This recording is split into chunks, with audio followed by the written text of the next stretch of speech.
Next is a reading by Reverend Scott Taylor. Is it wooed or wooed? Wooed. That makes more sense. Wooed into this world. Who dreamed you into being? What stories sat in your heart as they imagined what you would become? Who helped you imagine your story? Who helped you see your place in the story of the world? And what maybe matters the most?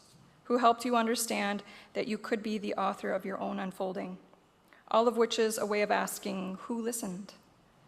Who listened until you could hear yourself speak, until you trusted the voice that is your own? And now that you know what it is like to have the tale of yourself be heard into being, how might you midwife the story of another into existence? You know the kinds of stories I'm talking about, those kept in cramped spaces of silence for fear of how hard and narrow this world of ours can be. Who needs your listening so their story can be set free? Whose story needs held in your heart so it knows it is worth entering into the world? We say it is about listening, but really it's about love. It's through affection that our stories are born. They are wooed into this world. Never forget that, nor this. It is through loving the stories of others and the stories of our own that we discover they love us back. So be it. Amen.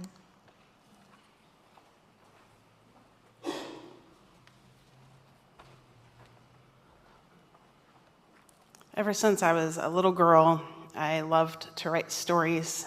And when I was little, I was a little holy roller. I was a minister's daughter, and I would wear my dad's collar, and I would preach out of the Book of Common Prayer, and all of my stuffed animals were saved. So I'm sure I baptized them in the bathroom sink. And I was pretty sure that God talked to me, and I would tell my brother, Robert, God told me to make you toast. And he's like, cool. And I would write new stories about Peter and different people in the Bible. And when I was little, I tried to imagine myself in the story of the holy, and the story of what is sacred and what is important. And all too often, I did not see girls or women reflected in those stories.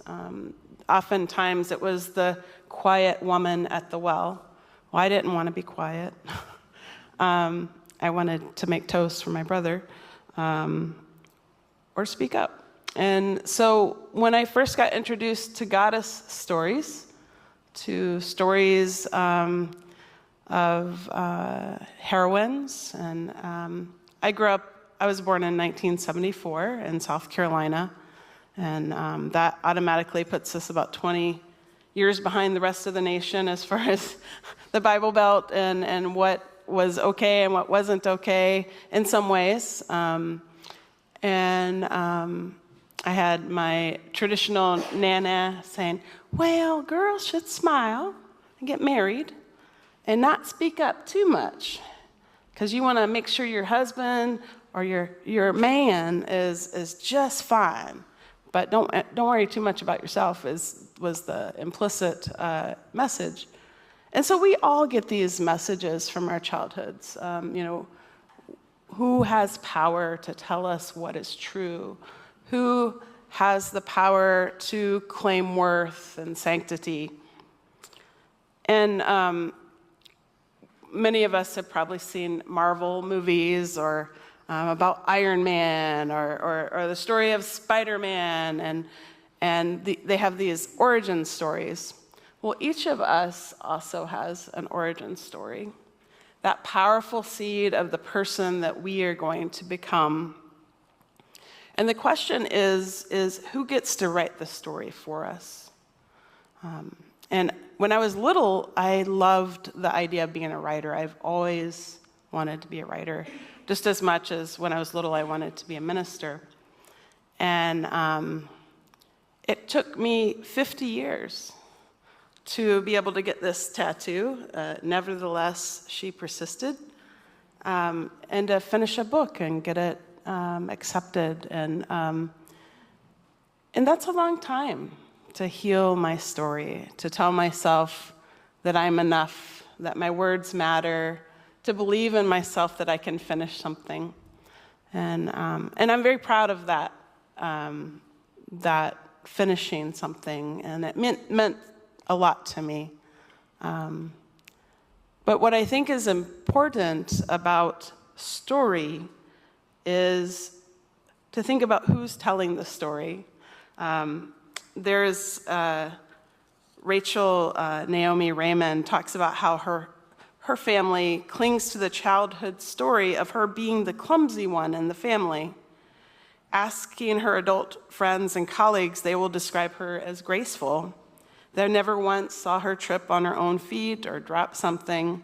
And yet somehow when Rachel goes to her parents' house or attends a family reunion, she spills coffee on at least one outfit, stubs more than one toe, trips on one of the steps that she can count. And by trying so hard to escape her family's narrative about clumsy little Rachel, she inevitably slips into it anew. And I think that's really interesting to notice the systems that tell us who we are. And we can decide, is that true? And we can question the story. Is that a story that I want to be true? And my story was, you're the creative one. And I like that. That's good. But I also was the youngest and not taken too seriously. Often told to go play in the woods, as many youngest are. And just like oldest get told the story, well, you're the one who's responsible for everybody. We have all these narratives. And so during my sabbatical, one of the things that I did was I worked with a coach who, and this is something that any of us can do. She gave me this humongous piece of paper, which was very daunting. And she said, spend 3 days. And we did. I did a timeline of my life. And I looked at patterns. I looked at my childhood faith, what I believed, important events in my life. And what was so interesting was over time, as I began to answer questions that she gave me, I could see the places in my life where I gave my power away, where I devalued myself, and I believed that story that told me that I am not enough. And I call that BS. I call that a big lie. And so many of us have those big questions. Do I belong? Am I enough? Will I make it? Will I? And there are these kind of core questions. And if we can recognize those and look them in the face,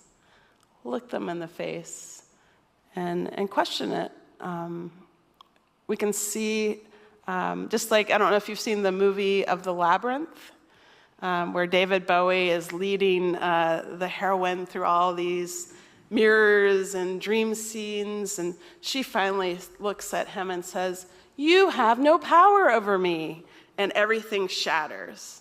And I love that scene because that is the power of story, just like Erin was talking about in her story. What is it that makes us us? And so when we think about the power that we each have, does the story control us, or do we control the story? Who's the hero? Well, one thing I love about Unitarian Universalism is I think that we all of our lives are sacred text. We've heard stories about a man named Jesus. We've heard stories about a man named Muhammad.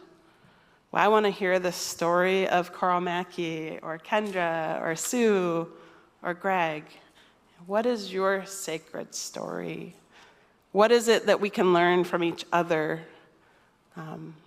the idea that we can be the hero of our own tale.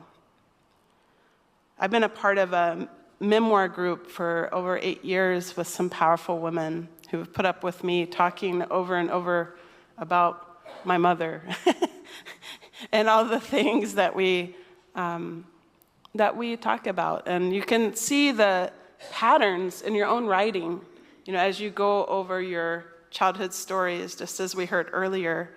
What is it that we talk about?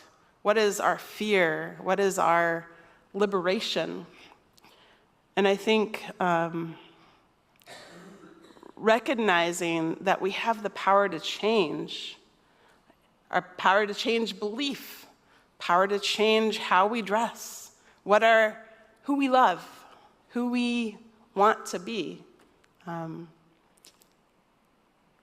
There was a person named Peggy Hudson who joined this congregation at 88, in her 80s, and she recently died. And she said that going from a long-time church, she went to the First Baptist Church, but she and her husband Ralph came here because they wanted to ask questions. They wanted the right to choose a way. And they also liked the way that we had a lot of love here. Still a Christian, still very rooted in her gospel songs, but she had a broad love. And so she told a different story. And at her funeral, I made sure that universalism was recognized, because that was a part of her story that not people who knew her 50 years ago knew. And so we keep changing and growing, and hopefully we can do it together. Be the hero of your own story. Thank you.